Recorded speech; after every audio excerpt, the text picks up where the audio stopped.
রে রহিম মিয়া, হ্যাঁ মেম্বার সাহেব। চুক্তি কিন্তু দিছি বা বিয়ের ঘাস একবার সব কাটা শেষ করে ফেল দেওয়া লাগবে।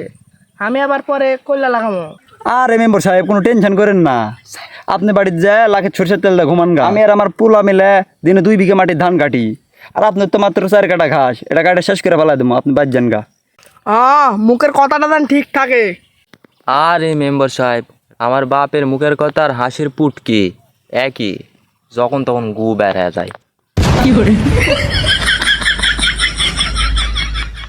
হো মেম্বার সাহেব, আমার ছেলে বলতে চাচ্ছে যে আমার মুখের অনেক দাম।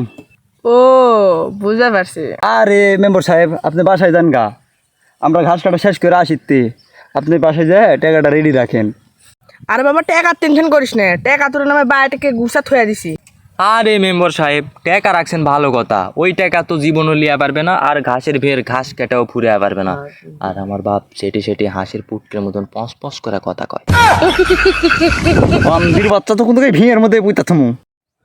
মেম্বার সাহেব আপনি বাসায় যান গা, আমরা ঘাস কাটা শেষ করে আসিতে। কি বলিতে বুড় করে কিছুই তো বুঝা পারছি না। হেই চা বলিতে বুলুক তো, আমার ঘাস কাটা হলে হলো। এই চ। এই বান্দির বাচ্চা, মেম্বার সাহেব আছে বলে তো কিছু বলিনি, এই ঘাসের ভীম আমি চোখ চেলেছি, তাড়াতাড়ি কাটা শেষ করবো। কাঠ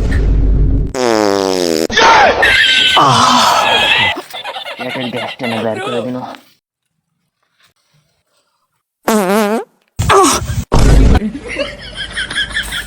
আব্বা আমার হাগা যাওয়াছে, আমি না হাইগা আসি গে। বান্দির বাচ্চা ভীম আমি চোখ চেলেছি, অত হাগা হাগা করিস না, ভেউ কাটা তাড়াতাড়ি শেষ কর। আব্বা পড়ে গেল, আমি না হাইগা আসি। আল্লাহ রে, এই চ্যাটের বল তো আমাকে শেষ করে ফেল দিবে রে। দেখি তুই প্রকৃতি কি আছে, দেখি প্রকৃতি কি আছে গো, দেখি। ইরে আল্লাহ বান্দির